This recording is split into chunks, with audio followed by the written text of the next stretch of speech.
দক্ষিণ দিনাজপুর জেলার হিলি সীমান্তের তারকাটার ওপারে অবস্থিত শ্রীকৃষ্ণপুর প্রাথমিক বিদ্যালয় বুথে শান্তিপূর্ণভাবে ভোট গ্রহণ চলছে। মোট 627 জন ভোটারের মধ্যে পুরুষ 323 জন এবং মহিলা 304 জন। সকাল থেকে ভোটারদের উপস্থিতি ছিল লক্ষ্য করার মতো। কেন্দ্রীয় বাহিনী এবং বিএসএফ এর কড়া নিরাপত্তার মধ্যে ভোট প্রক্রিয়া শুরু হয়েছে। বুথ এবং তার আশেপাশে নিরাপত্তা জোরদার করা হয়েছে যাতে কোনো অপ্রীতিকর ঘটনা না ঘটে। স্থানীয় বাসিন্দারা জানান, প্রত্যেক বছরের মতো এবারও শান্তিপূর্ণ পরিবেশে ভোট গ্রহণ চলছে। তবে তাদের দাবি, নির্বাচনের পর যে সরকারি ক্ষমতায় আসুক না কেন, সীমান্ত এলাকার বিভিন্ন সমস্যা, বিশেষ করে পরিকাঠামো, নিরাপত্তা এবং জীবিকার বিষয়গুলি গুরুত্ব সহকারে বিবেচনা করা হোক। Bureau report, Hili news Bangla. বাড়ি নিচে গোবিন্দপুরে।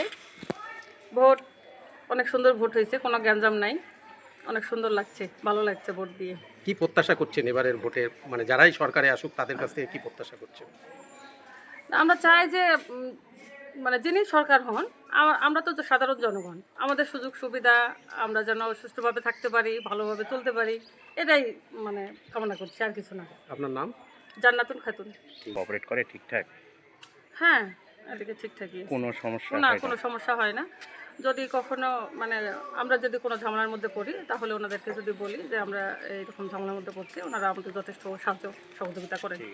এই গন্ডগোল ঝামেলা এই বুথে কোনোদিনই হয়নি? না না না, আমার তো জানা মতো হয়নি। কত ভোটার এখানে আছে? এখানে 627 ছিল, তো 705 মতো, কিছু এসআইয়ের কারণে ডিলেট হয়ে গেছে। এখন বর্তমানে 627।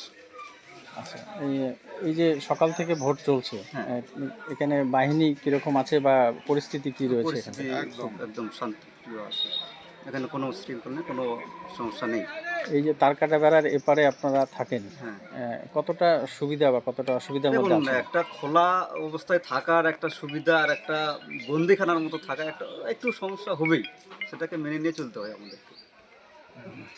আপনাদের কোনো দাবি যে নতুন প্রশাসন যেই আসুক না কেন, আপনাদের কোনো সীমান্ত এলাকায় কোনো নির্দিষ্ট দাবি আছে কিনা? থাকলে সেটা কি? ফেন্সিং এর ওপারে দাঁড়াচ্ছি, অসুবিধা নেই। দেখুন, আমরা তো এখানে আছি, আমাদের দাবি কি, এই যে আমাদের একটা যাতায়াতের যে একটা সমস্যা, কিছু ক্ষেত্রে হয় আমাদের পারিবারিক সমস্যা অনেক হয়, যেটা আমরা দ্রুত গতিতে করতে পারি না। যদিও এমার্জেন্সিতে আমাদেরকে ফ্যাসিলিটি দেওয়া হয়, কিন্তু দিলে হয়, সময়টা একটু বেশি লেগে যায়, এটা একটু অসুবিধা।